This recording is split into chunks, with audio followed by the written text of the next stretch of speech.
Testing. 1, 2, 3.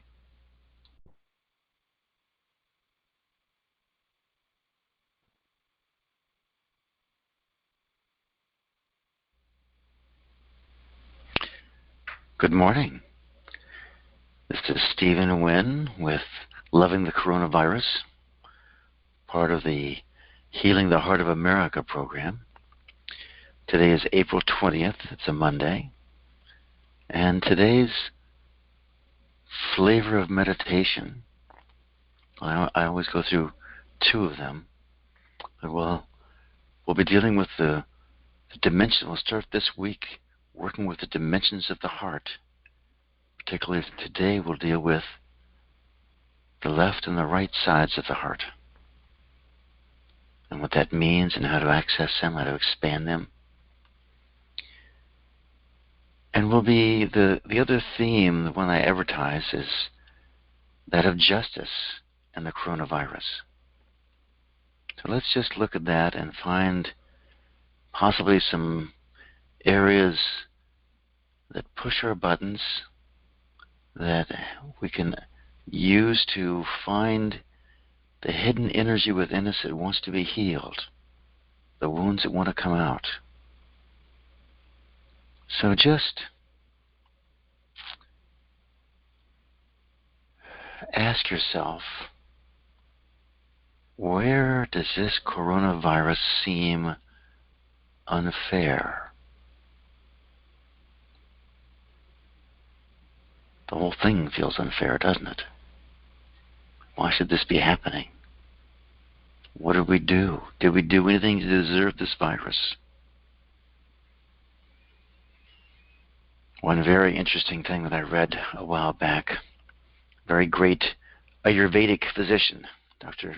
Trivediji, the head of the All India Ayurvedic Conference years ago, this is probably the 80s and 90s, he once said that things like epidemics come from the greed of humanity. And I have no idea how that works. But perhaps there is justice here, and we just can't see it. But just think about, on a very personal level, for some people, being sequestered at home is a gift, a time of quiet reflection, a time of peacefulness. For others, it's an absolute disaster. Some people are getting checks for, family of four might get a check for $3,400. Another family of four might get a check for nothing. In particular, if you haven't paid any taxes, you don't get a check. How fair is that? How useful is that?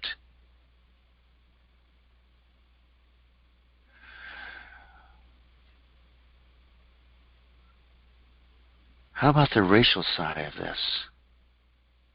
Who's getting the best care, the best medical care? Which hospitals have the equipment they need?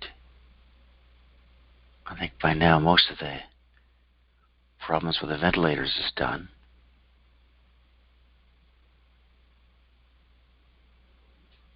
Just what shows up for you in terms of fairness? What about economic? How fair is it for so many people? 22 million people, the latest I heard, to be on unemployment. And probably many, many more that aren't eligible for unemployment or can't document what they've earned to qualify them for unemployment.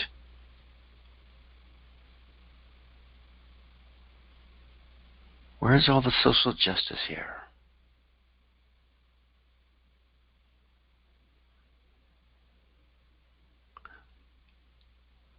I was thinking of those lines at cars that sometimes like a mile or two long, standing in a driving line, a car lane, waiting to get food boxes from a food bank.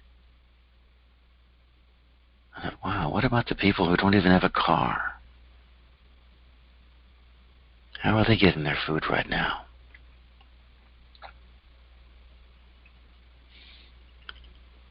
What's the stay-at-home order mean to a homeless person?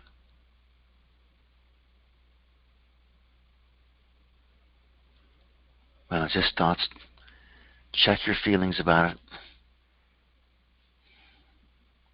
It's a little different angle on the virus, but there's so many different ways to look at what this brings up for us. And what would a fair world look like? What would a world filled with justice look like to you?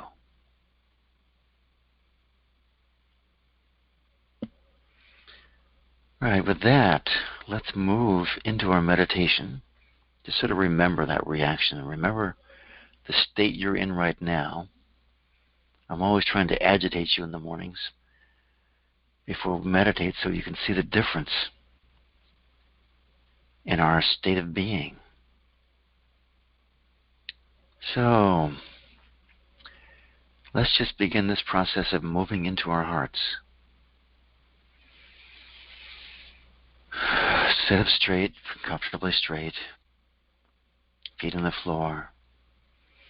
And let's start by putting our hands over our heart.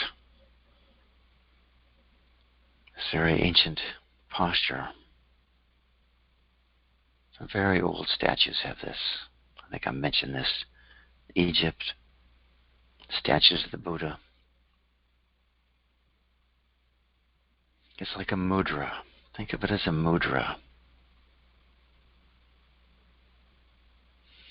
A mudra to enhance the opening and energetic level of your hearts.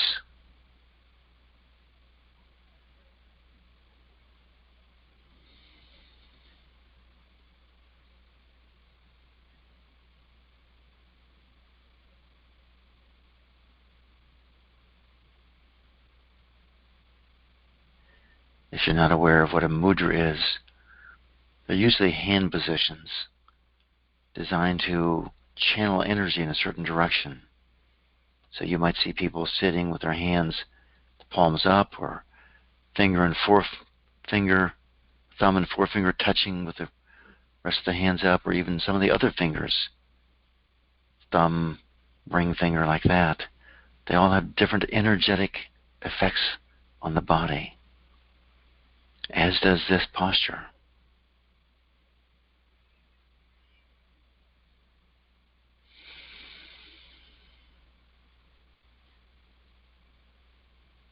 And just take this time to say good morning to your heart.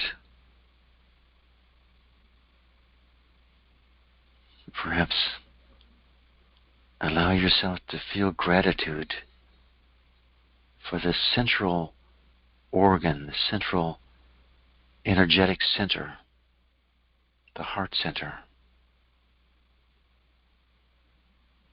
that has been the center of our energetic experience from before our birth.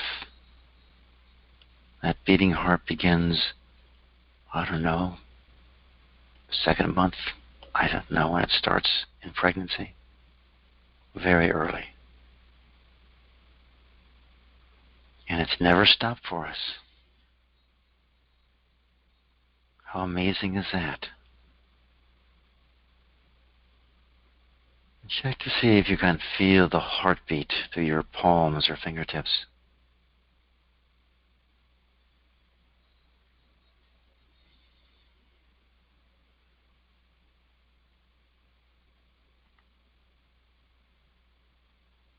And just let your hands down when you're ready and notice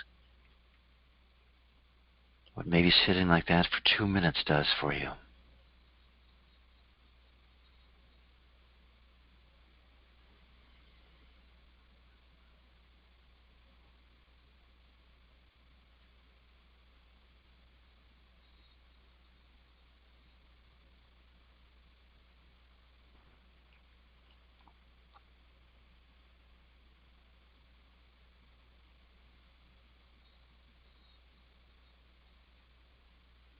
Now let's start our heart rhythm meditation. Wonderful technique brought out by Pran and Susanna Baer from the School of the Heart called I Am Heart. IamHeart.org if you want to check it out. So sit comfortably, feet on the floor, spine comfortably erect. And let the head move around a little bit until it becomes sort of freely floating, aligned over the spine.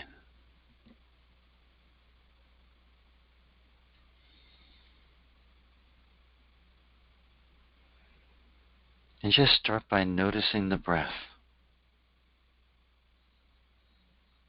How full, how easy.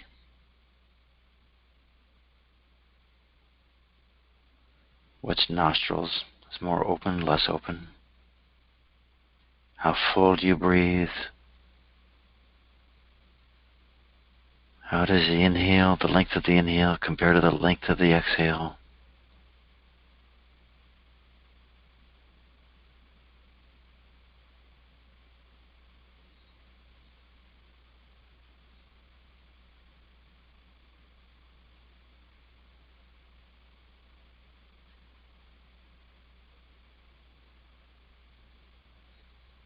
And after a few minutes of this, let's just begin with a full inhale and a full exhale. Full exhale means pull the abdominal muscles all the way back toward the spine.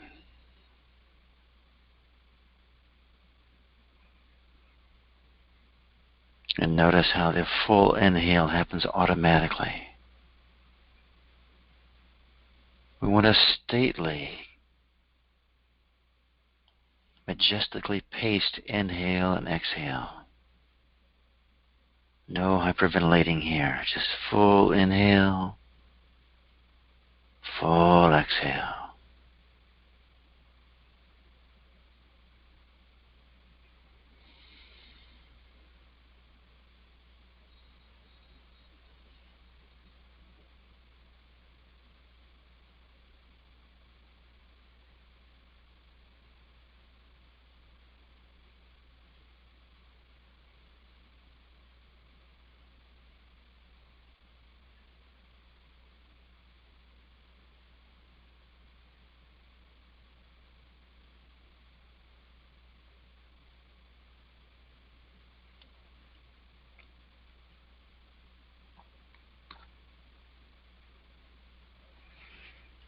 Full abdominal breath. And just notice what happens when we start to flush the system with life force from the breath. Prana, chi.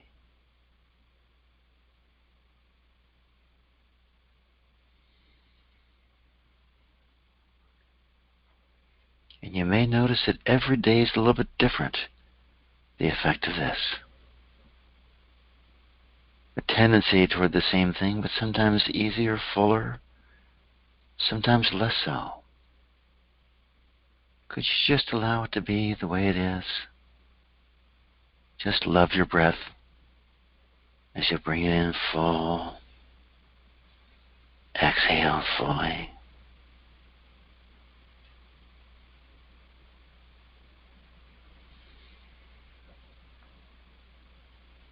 And now let's begin the process of connecting the rhythm of our breathing with the rhythm of our breath. With the rhythm of our heartbeat. So what I want you to do is start breathing. Inhale, 8 beats. Exhale, 8 beats. Could be 6, 8, 10, whatever's comfortable for you. Feel the pulse in your wrist or your neck if you want to count that way, or simply just count. Over time, the inner awareness opens up, and we can feel the heartbeat naturally. Use the name of your heartbeat if you have one. And just spend a few minutes. Even inhale, even exhale. Full breath.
And again, check in and notice what your experience is as we connect to the rhythm of life by connecting our heartbeat to our breath.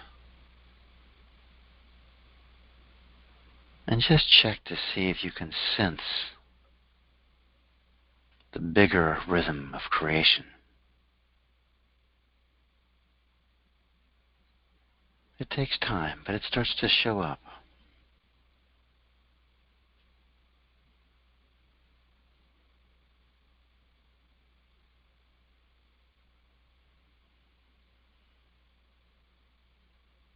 It comes to some easily, some virtually never. And that's okay. We all have our own strengths, our own sensitivities, our own abilities. We don't want to beat ourselves up for not experiencing something. We just want to appreciate what we experience.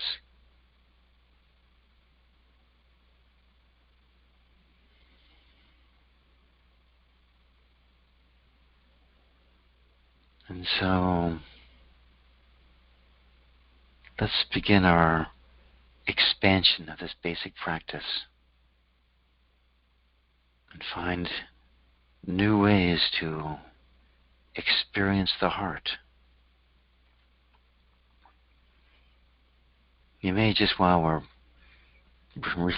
reciting a sort of a refreshing of what we've gone through, just breathe in and out of your heart, keeping to the 8 beats or whatever it is for you. Inhaling and exhaling, air goes in through the nose, but the energy just goes directly into your heart.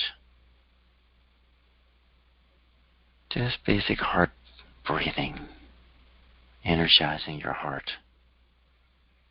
So we did that, we did the name,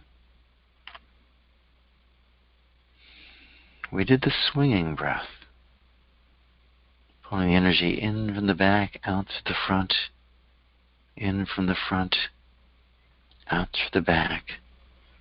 It's a way of gaining guidance. We've done the square breath a number of times. Inhale to the count of 8 heartbeats, hold for 16. Exhale to the count of 8.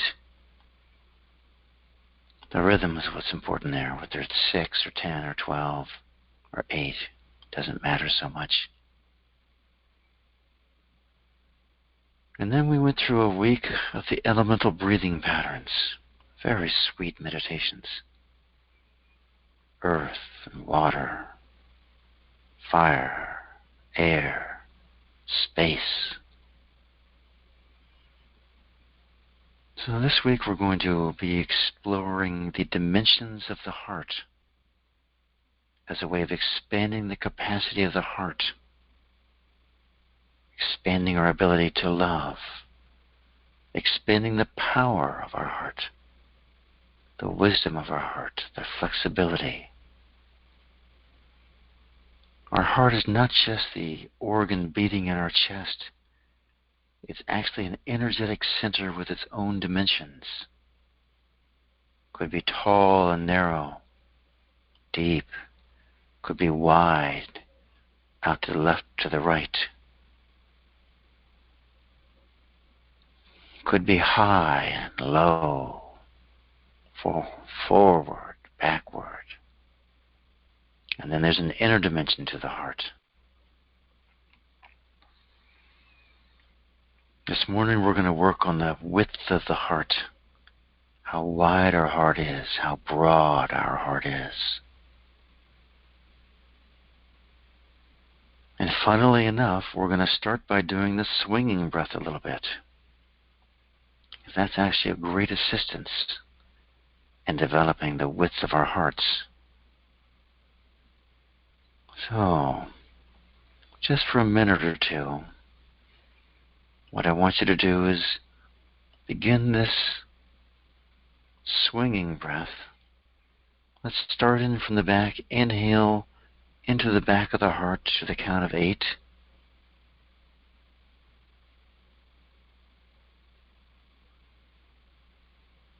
And then exhale with the energy going up the front to the count of 8.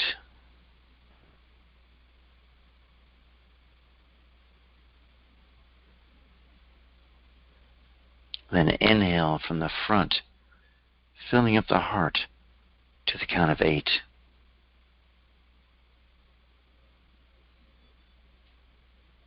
And then exhale to the back.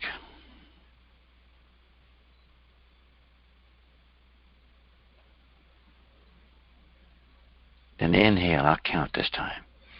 Inhale, 2, 3, 4, 5, 6, 7, 8. Exhale, 2 to the front, 3, 4, 5, 6, 7, 8. Inhale into the heart, 3, 4, 5, 6, 7, 8. Exhale to the back, 2, 3, 4, 5, 6, 7, 8. And just continue that for a minute or two. We're moving the energy from behind us, the celestial realms, into our hearts, out into the world. And then we're bringing the information from the world, our experiences in the world, back into the heart, and then back to the celestial hierarchy. And we are part of that hierarchy at the very depth of our being. This is how the celestial realms evolve, and how the world evolves is based on this feedback loop. And the swinging breath puts us right in the center of that.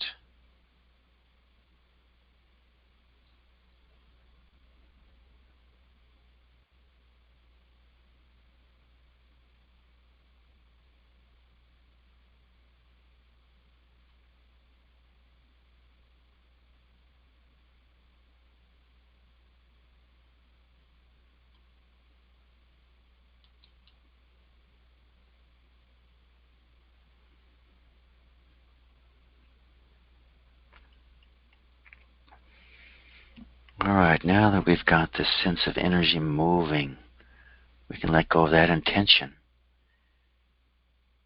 And we're going to work on the width of our heart. both inhaling from the left side of the heart is a receptive side of the heart. You'll find this is true in almost every culture in the world. The right side of the heart is the expressing, giving side. Some of us are great givers, but we can't receive. Some can receive, but can't seem to give.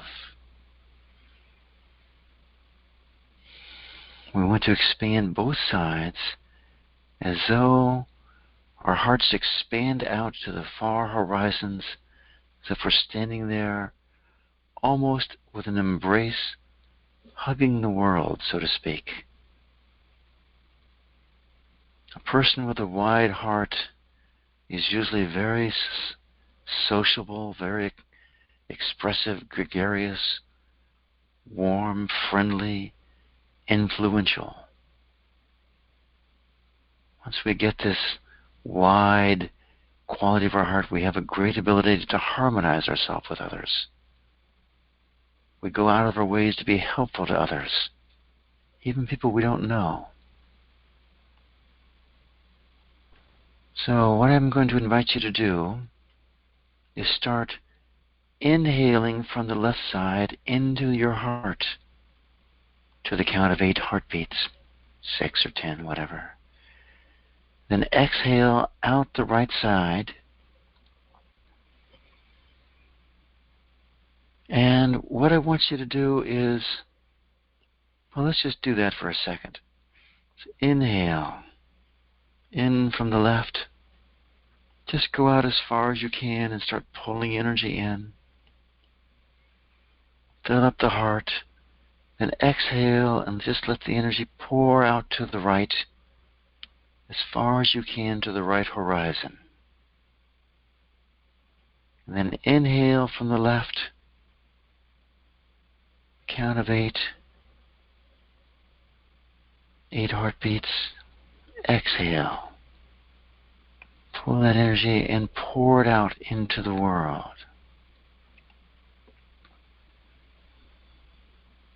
When we develop the sides of our hearts, we easily develop alliances with other people. We become very stable. It's almost like the quality of the earth element in a sense.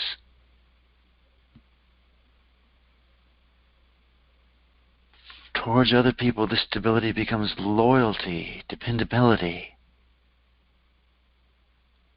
Internally, it becomes contentment, the stability. It brings us into peace and harmony. Less of a need to take risks. So inhale from the left, count of 8 heartbeats. Exhale to the right, count of 8 heartbeats. And now that we have that going pretty well, I want to shift this into more of a circle. It's almost as though our arms are out hugging someone, outstretched, ready to hug. And I want you to inhale sort of in through the left arm into your heart. You don't have to have your arms out, just energetically. Exhale through the right arm, and it's almost as though you were creating a circle. And what I want you to do is pick someone that you love and put them on the opposite side of this circle. It becomes a ring, a circle, a ring. And inhale in through the left side. Exhale out, receiving from that person and giving to that person.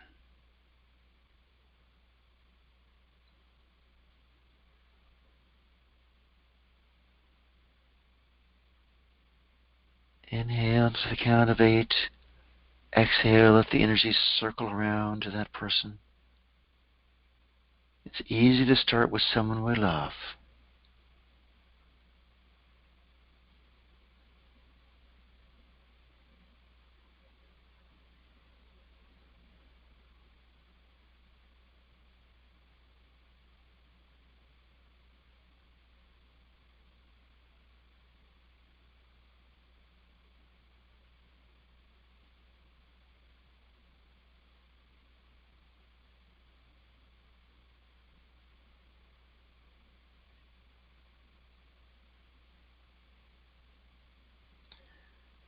Don't worry if it feels clumsy at first or you don't feel anything. It's okay. Just play with it. All we're doing is exploring our personal use of energy here. Whatever we do is perfect.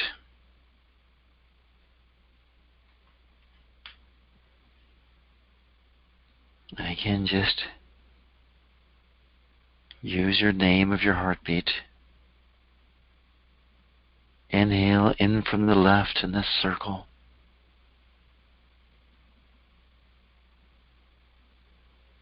Exhale. Pour the energy out through the right side. Finish the circle up into the person you love.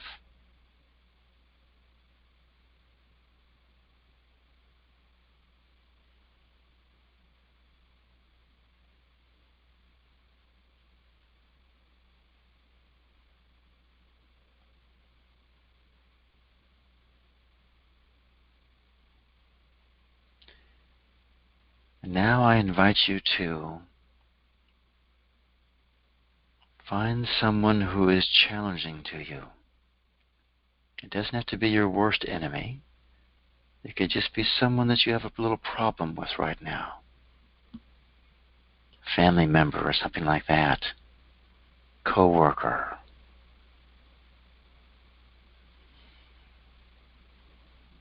Some people even take situations and put them out there. But what I want you to do is put it there and then put them in this circle. Then inhale the energy from that person in through your left side. Fill up your heart. Your heart transforms the energy, by the way. Then exhale to that person the purity of love, of harmony, of beauty. Inhale whatever energy they wish to give to you. Pull it into your heart and let your heart transform it.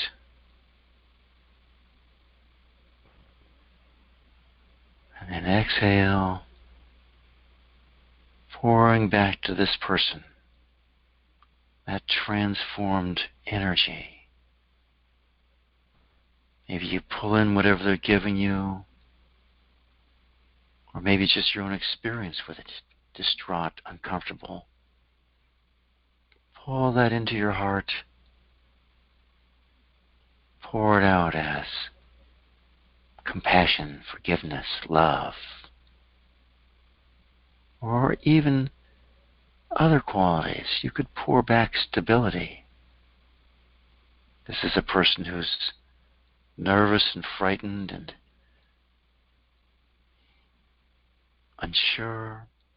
Pull that energy in and pour back stability, safety, strength.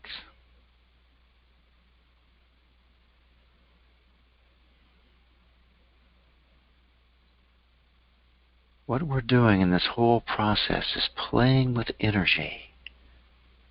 And energy for most of us, we experience as feelings or qualities.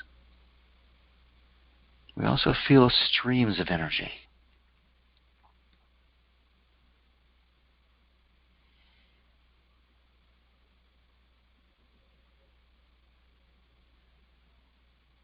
And now let's do one more adaptation here as we broaden our hearts. By the way, the challenge of a broad heart is it will attract many people who need stability and safety. We attract people who want to lean on us, be cared for. And as your heart gets wider and broader, they will recognize that in you. What happens is our own stability is challenged by those who want to hang on to us. And then we just go back and establish the width of our heart again. Play with the earth element and allow our stability to remain there. Not buying into everyone's crisis, but instead referring to our hearts and becoming the bedrock, the rock in the situation.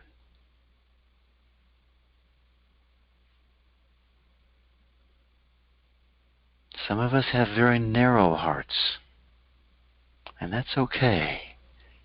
They all develop with time. They all develop with time.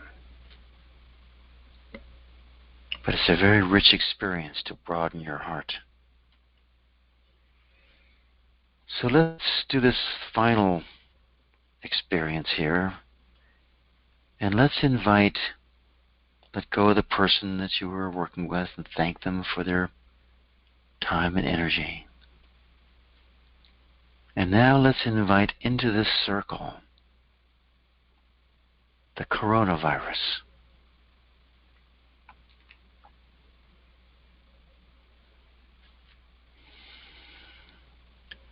Whatever that looks like to you, whatever that feels like to you, just allow it to be whatever it is. Doesn't matter how it shows up for you.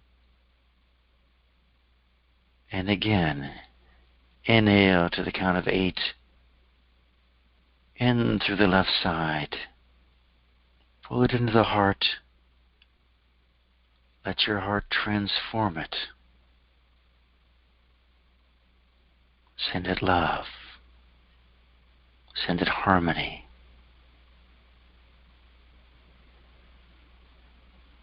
And again, inhale to the left.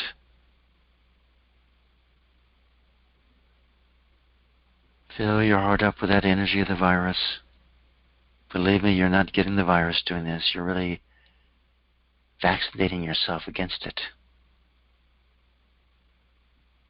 And exhale, pouring out your love, your harmony, your stability to this virus.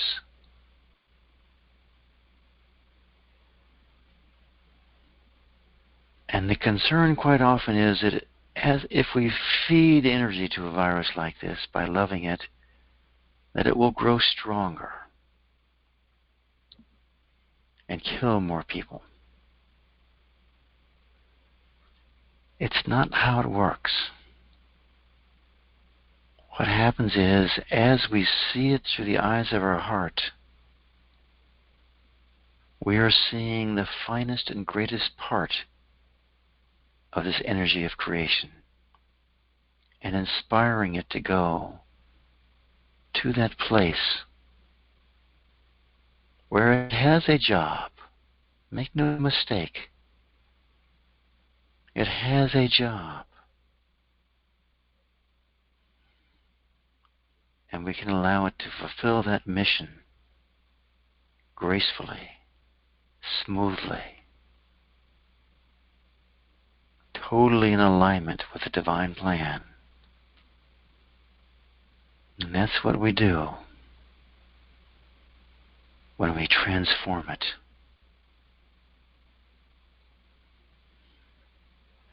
We pull energy out into the heart.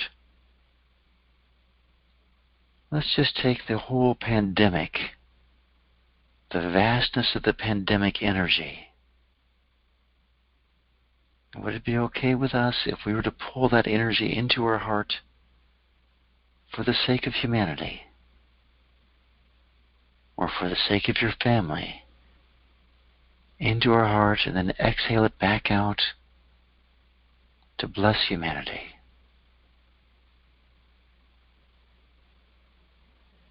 Inhale all the panic, all the fear.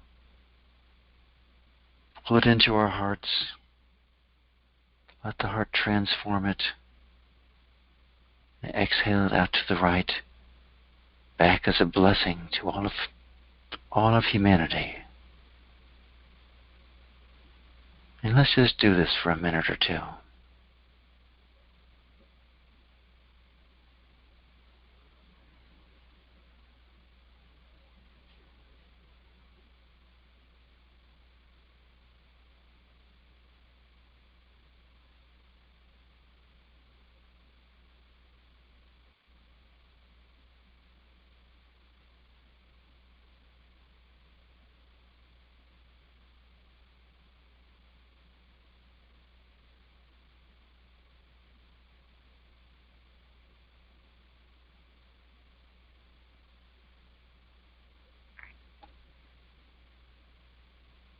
This kind of energetic meditation is a great gift to all of humanity.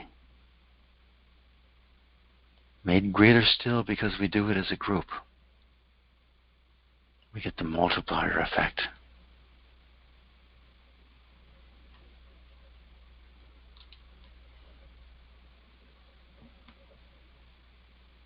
Check your experience with this right now. How silent are you? How energized are you? And the path of the heart is not really the path of samadhi. We have a version of that. But we always want to be fully energized in our silence. The heart serves, and it has to be awake and powerful to serve.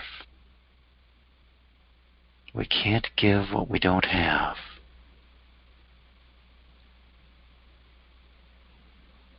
Would it be okay with us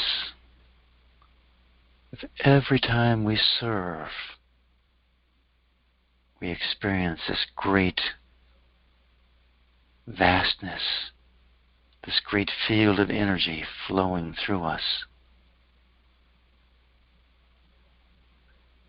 Could we allow service to be as natural as our breathing? Could we redefine service from being something that we think we have to do, we ought to do, needs to be done, so I'm the one that has to do it, into moving into the majesty and energy of our hearts and sharing that energy with great skill, with great love, great compassion.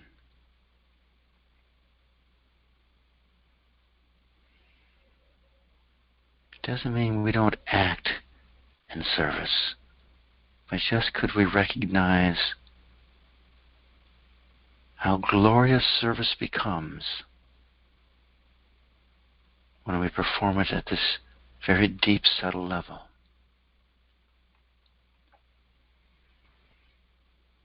And could we give thanks to this pandemic, give thanks to this virus for being a mechanism that allows us to move more deeply into our hearts,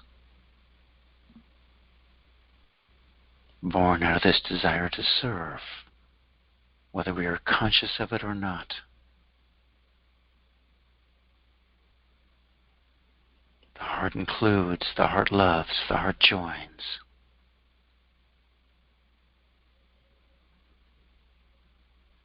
So now let's go back to where we started this morning, looking at justice and the coronavirus.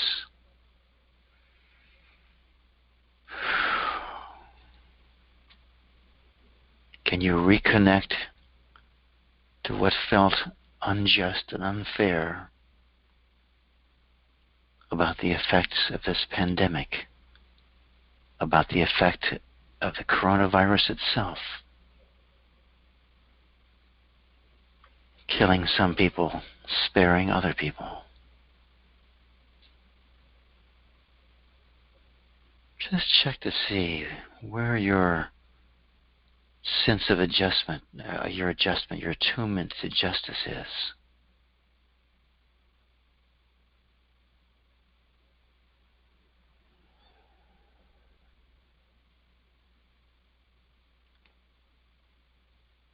Or the poor people in this culture being treated fairly. The government shuts us all down, but if you're wealthy or comfortable, it's like a vacation. It's like a charming rest, a retreat.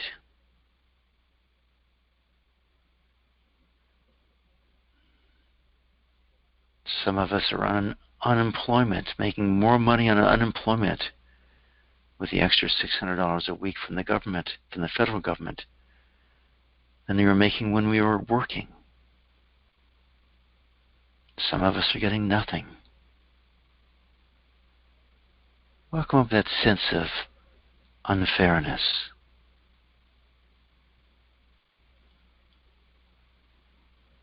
Where do you feel like this has been unfair to you? Where do you have a poor me feeling about this virus, about this pandemic?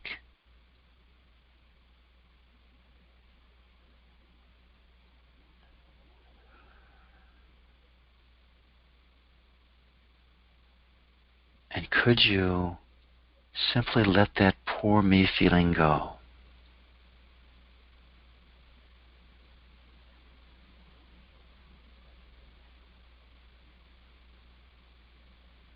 Could you let it go some more?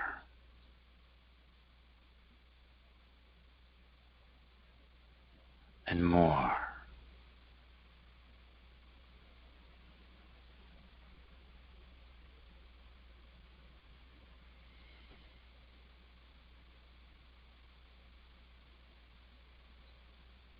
Maybe you have this outrage, this injustice of our constitutional guaranteed freedoms being trampled upon.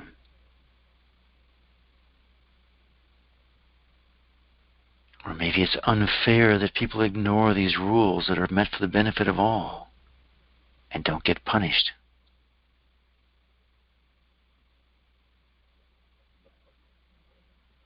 Whatever you don't like about this, whatever seems wrong and unfair, unjust, could you welcome up that feeling?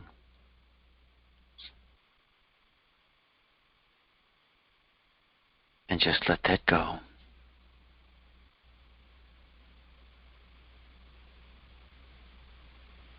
That victim feeling. Just feeling like a victim. Like someone else has all the power. Does that ever help us?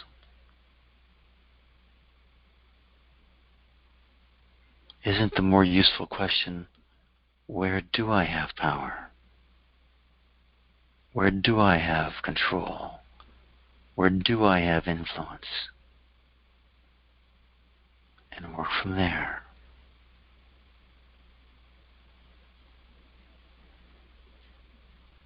Could you allow yourself to have influence over your feeling world?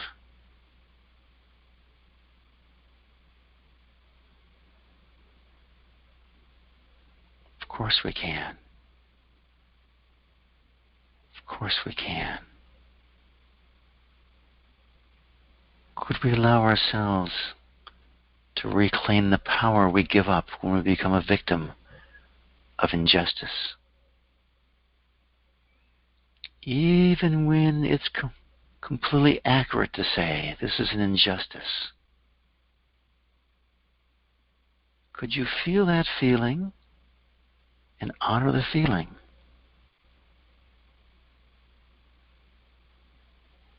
It's true sometimes. There's absolutely apparent injustice in the world. We can argue about karma and that sort of thing. But on the limited scope of our vision, there is injustice. And yet,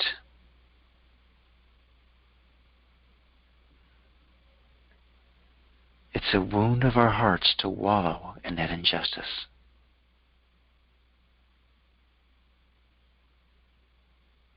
Where can we pour the energy into our heart to lift that injustice and transform it perhaps into resolve that this doesn't happen to others or to myself again?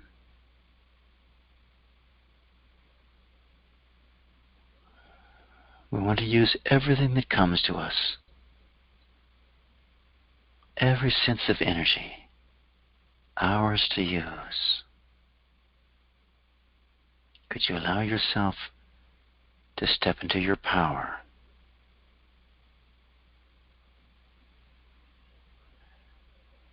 And step into even more power. And more power. All the while completely centered in your heart.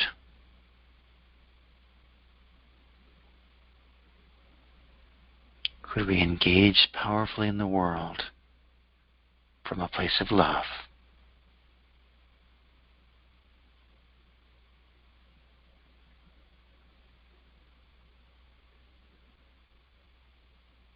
And from there, let's gently and easily end this meditation.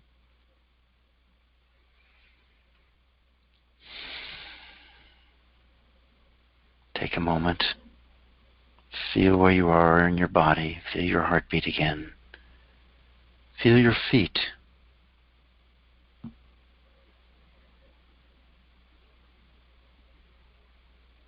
Feel the room.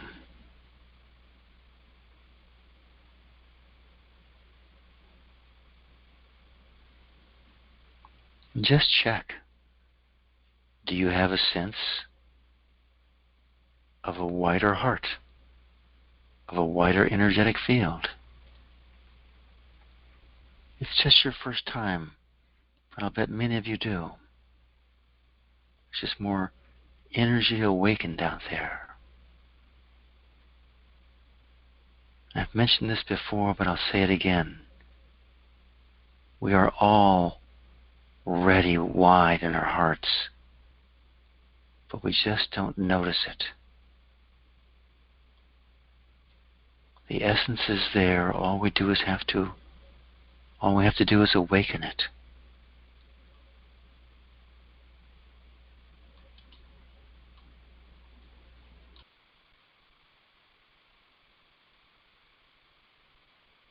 So I've opened up the Q&A session. If you have a question or a gain, or you want to work with something, some energy, hit *6 to unmute yourself.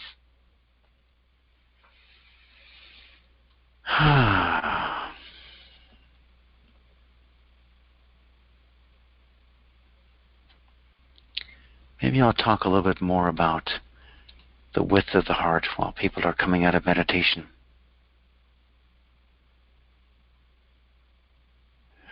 Quite often we have narrow hearts because of a betrayal or the loss of a love that makes our expanding heart retreat inwardly. And we just start to feel a little bit less socially at ease. More often, if we have a narrow heart,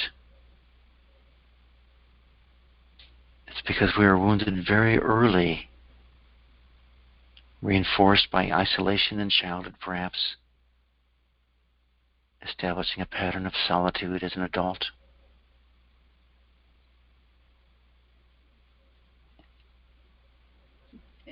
People who are bitter have very narrow hearts.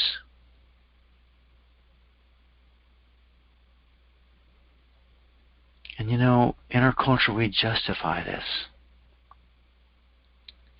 We have a reason for it, an excuse for it, so we don't have to feel guilty, and that's helpful. but still the natural condition of the heart is wide. It's a confinement to be narrow.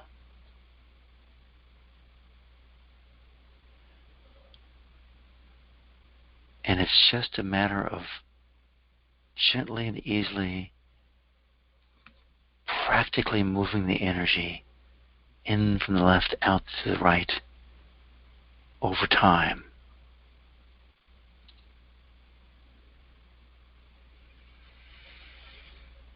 We can all do it. And it's worth doing.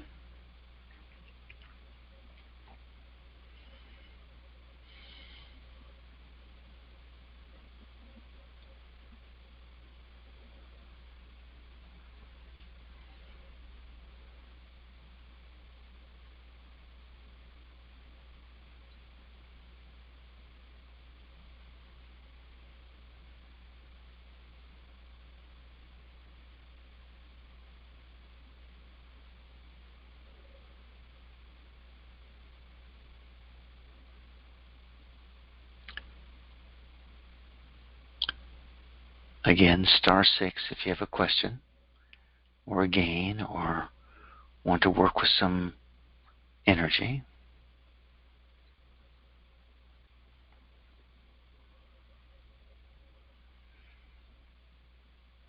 Someone has come in. Good morning, Cindy. Thank you for the beautiful meditation. I loved it. Oh, great. Thank you.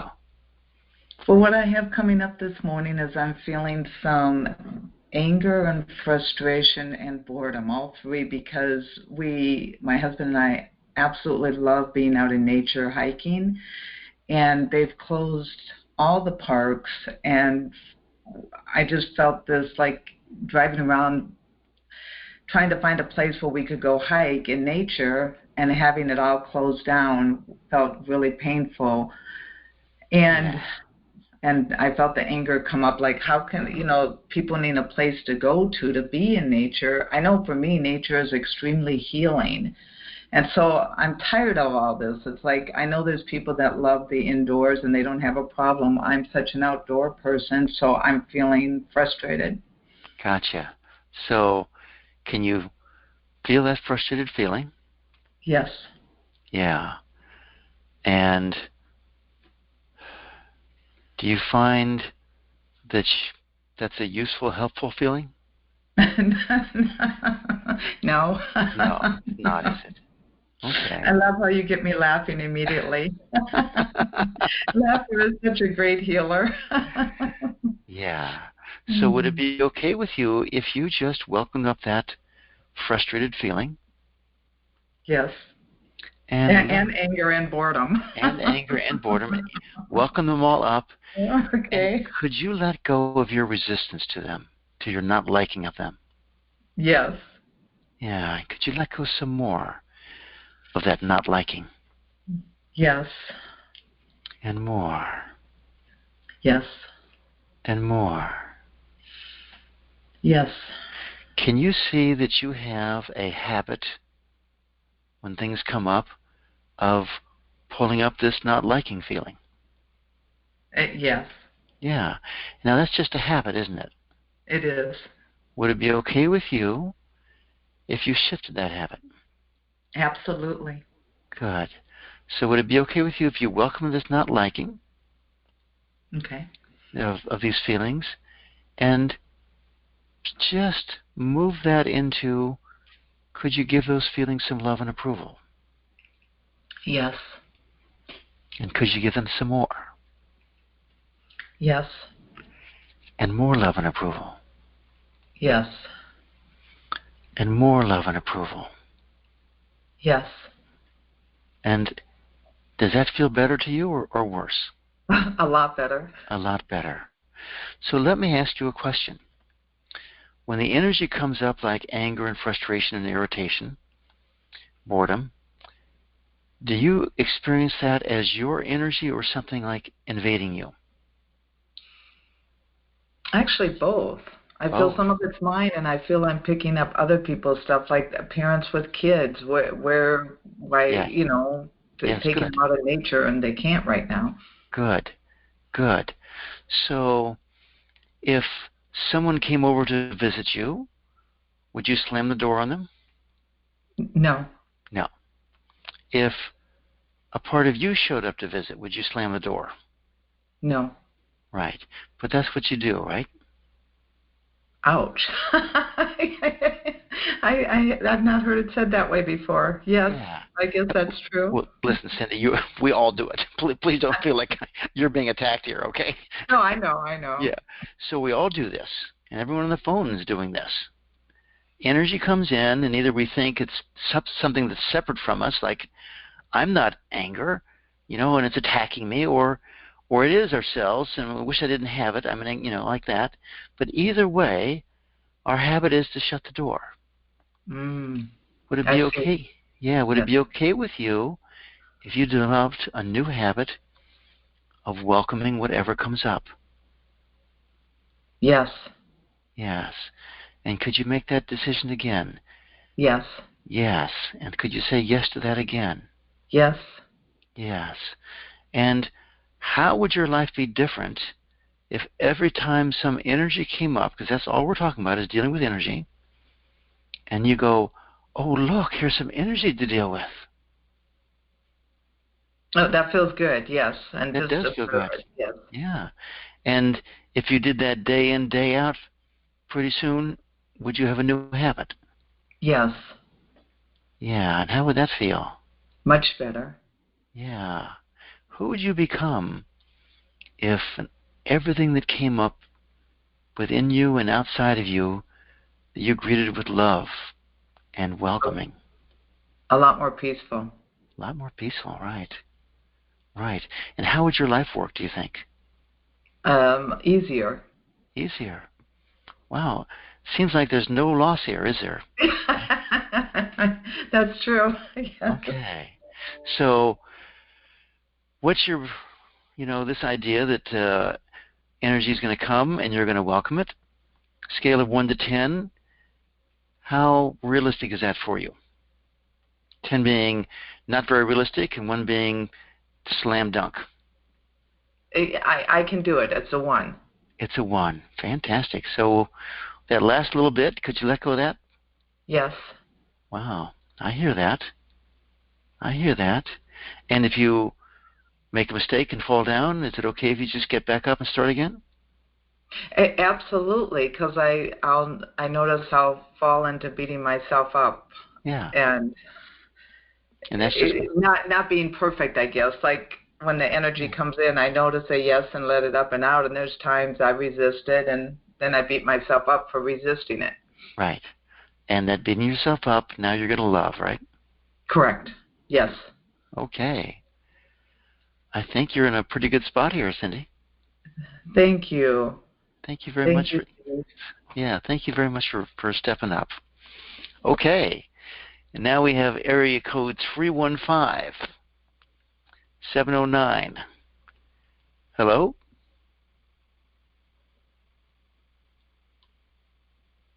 Area code 315. Are you there? 709-9970? Yes. Hi. Hello?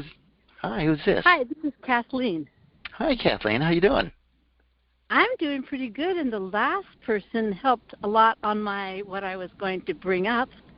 So, and since I can't walk any place in nature, I'm now hiking in cemeteries. So I'm in the cemetery today because pretty much nobody is here doing anything. I had a friend once who was looking at buying a house across from a cemetery. I said, "You want to do that?" And she said, "Better the dead than the living as neighbors."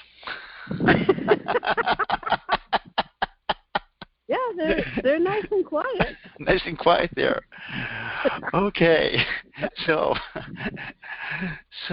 anyway, what I got from the thing was, what came up was my bitterness toward money, that it just seemed like no matter how much love I gave to money, it just resents me, and and it resents all people who are like poor or don't really care if they have a lot of money, and it's like the virus is like open to me this in me of, wow, I'm not sure I treat money very well. I just expect it to be there.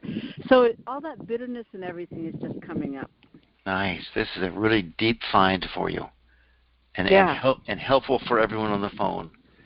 How many of us, take a look inside, how many of us have some bitterness towards money?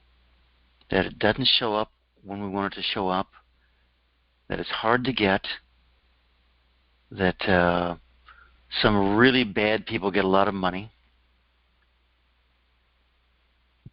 By the way, this is very, very interesting because this ties into... And that verse in the Bible that says that the rich will continue to have money and those who have not will not have money, that like stirs me to no end during this virus. It just feels like, oh. Yes. Yes. Because all my rich friends have their refund. Have their stimulus check, every single one, and they posted them on Facebook. I'm going like, no, come on. Okay, all right. So we have some juicy stuff here. Yes. So let's start with that one right there. Okay. Well, no. Let's do that. So, can you welcome up that anger and bitterness that rich people get more money? The rich get richer, right? Right. Yeah. And so can you feel how you dislike that? How it just galls you? How much you hate that? Yeah, it's very unfair. Completely unfair. Isn't it? I just like, what kind of a loving God would make it that way? That's just like... Fantastic. Completely unfair. So can you feel that unfairness? Yeah. Can you see how this is a feeling of being a victim? Yep. Yes. And I didn't see it before, but now I see it, Yes. Does this being a victim create a sense of power in you or a sense of lack of power? No, a sense of power. Like I can help everyone else who is like me. We can take on the rich and do them in. Fantastic. So can you enjoy... we're going to go up against God and win. Yes. So great. Yeah. Can you welcome up this frustration, this anger? Yeah. Okay. And can you allow that to shift into drive? Yeah. Yeah.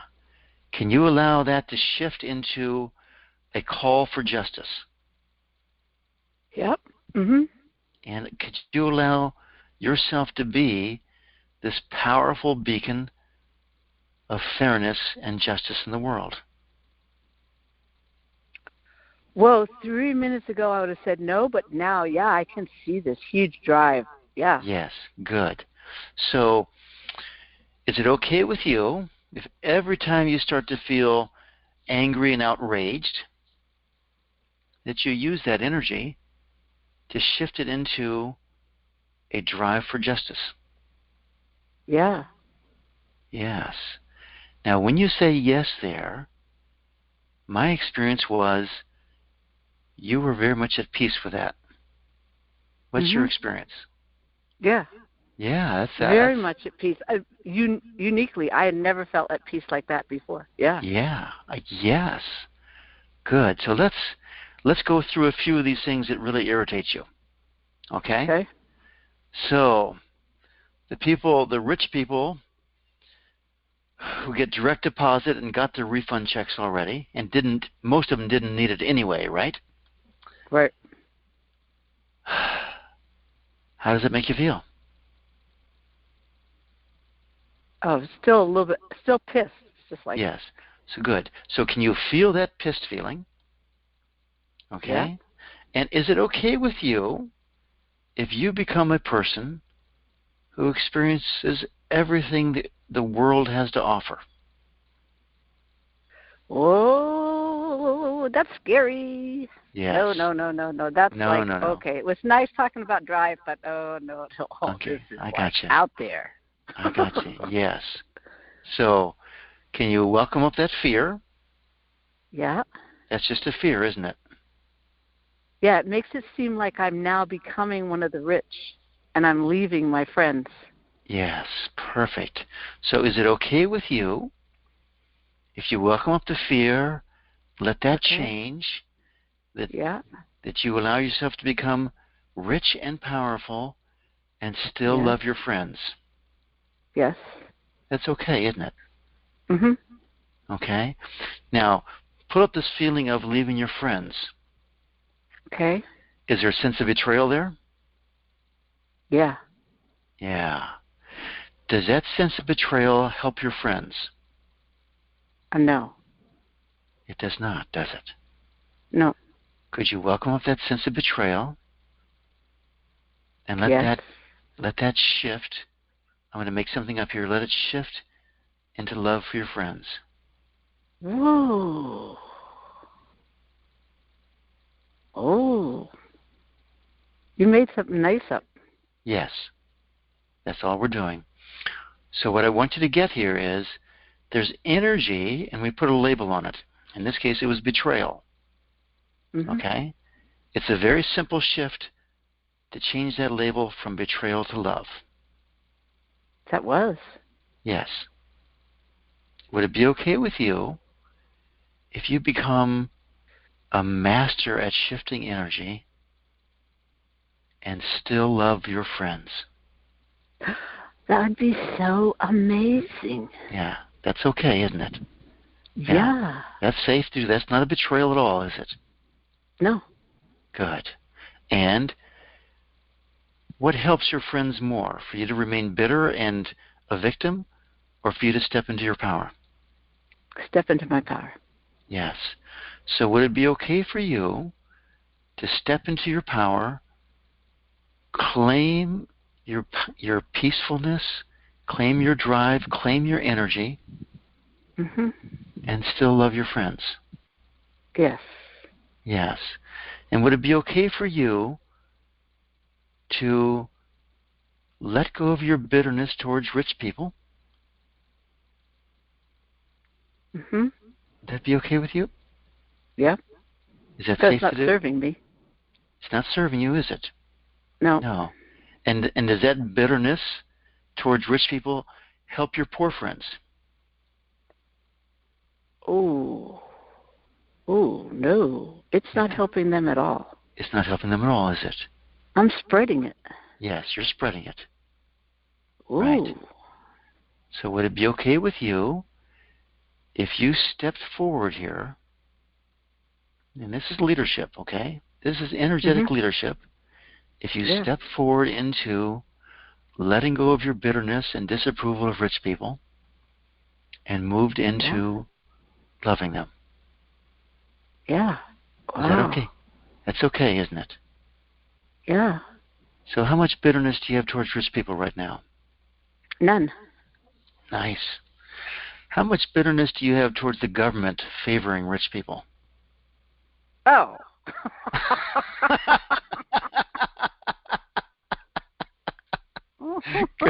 Just a little bit. Just a little bit.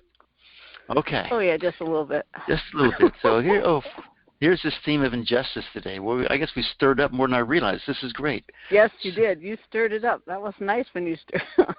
Yes. No, that's why we do that. You did a good job.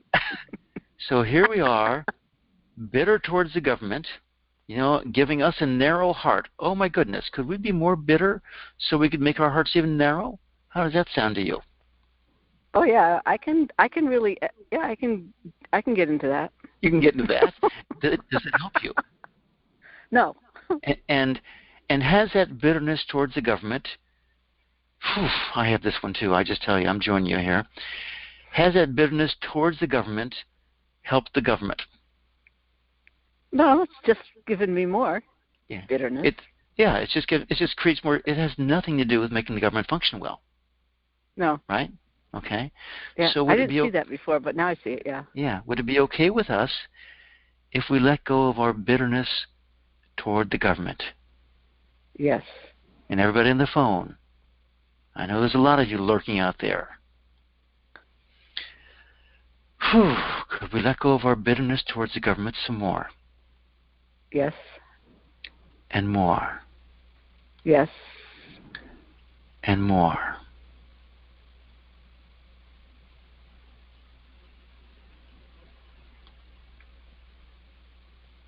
And let's take that a little further here. So remember when I was speaking with Cindy, the last caller, I asked her if the energy was her own energy or was someone else's energy, and she said both. So the energy of the government, is the government separate from us, Kathleen, or are we connected at a very deep level? Oh, we're connected. We are connected, aren't we? Yep. So in a broad sense, what is the government other than a reflection of all of us? Right? Right. Okay. So would it be okay with us if we embraced the government and gave it some love and approval? Yes. Yes. And could we give the government some more love and approval? Yes. And more love and approval? Yes. Yes. And does it serve us to blame the government? No. No, it doesn't. It doesn't. It doesn't make us more powerful. It doesn't change the government. It just reinforces what a victim we are, right? Right. So could we let go of blaming the government for our problems? Yes. Ooh, everybody on the phone get this. I know it's out there a lot. Could we all blame the government, let go of blaming the government for this unequal distribution of wealth we have in the country? Ooh. Whew. That's a big one. That's a big one, because it's absolutely true the government does this, doesn't it? Right. Yeah. Okay. It's got all these policies that are favoring the bankers or favoring the people with money, and by far favoring capital versus labor. Right. Okay. It's to me it's obvious, and yet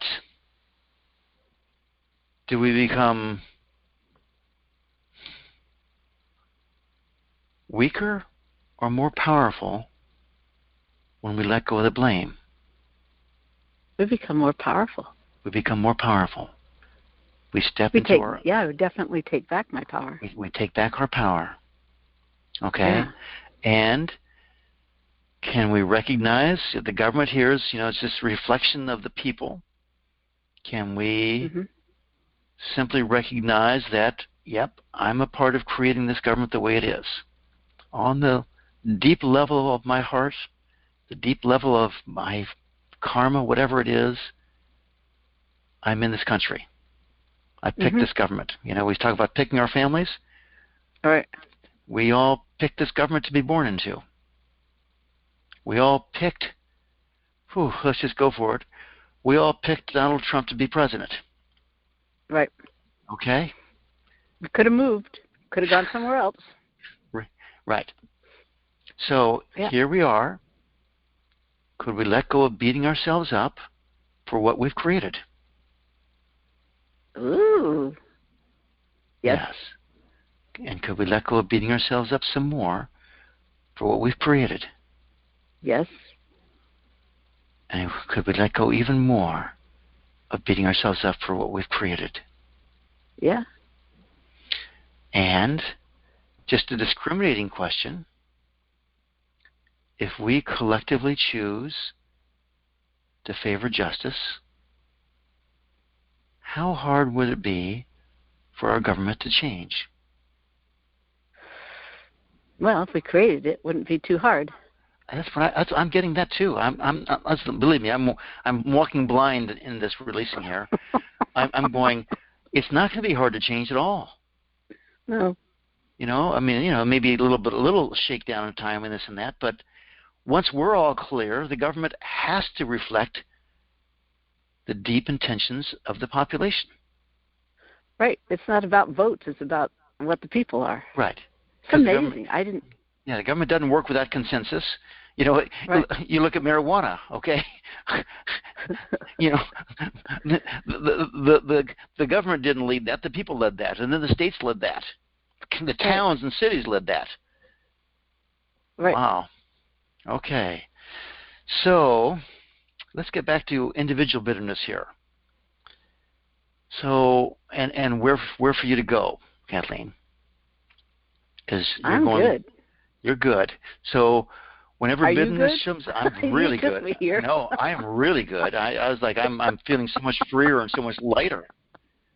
So, for both of us and anyone on the phone, can we agree when we start getting angry at the government, bitter at the government, frustrated with the government, for the deficits, for the wanton spending, for all this sort of thing, could we just welcome that up? Take it as a huge step in our mastery of our energies. Yeah. Yeah. We obviously it's here to teach us a great lesson of mastery. Yeah. Oof. And let me ask you a question. Is it okay with you to have money regardless of what the government does?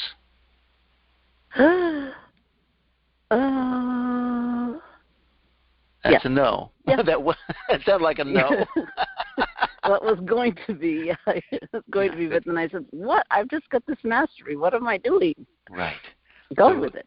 Let me ask you a question again. Is it okay for you to be wealthy and have money no matter what the government does?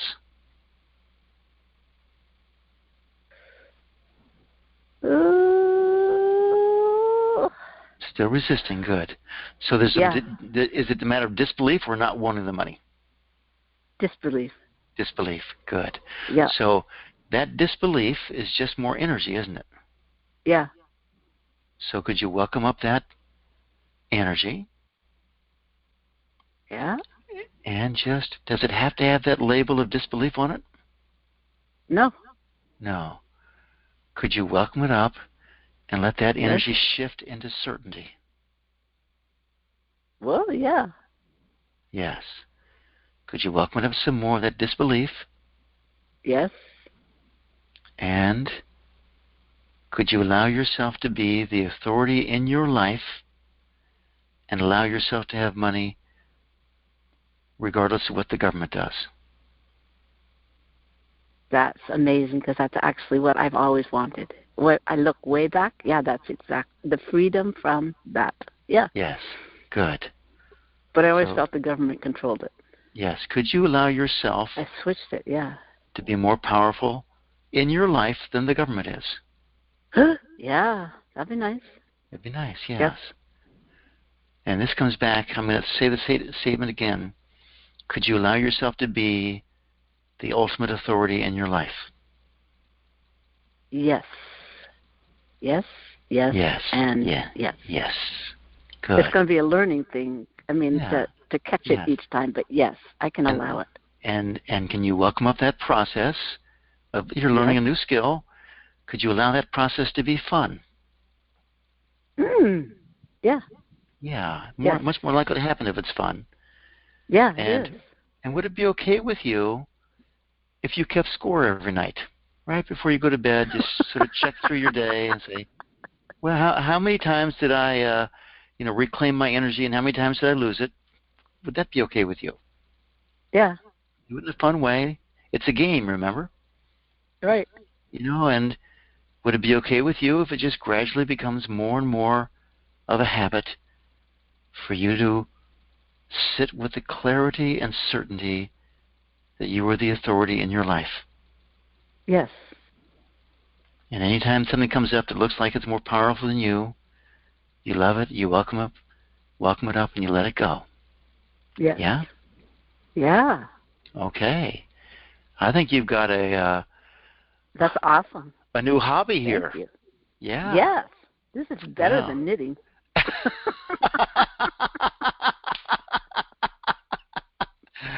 All right, Kathleen. You brought up a lot of great stuff for us. Thank you very much. Mm-hmm. Okay. All right.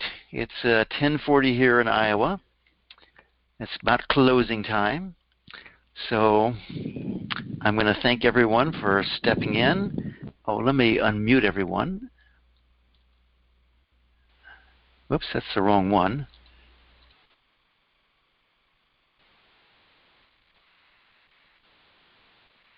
Thank you.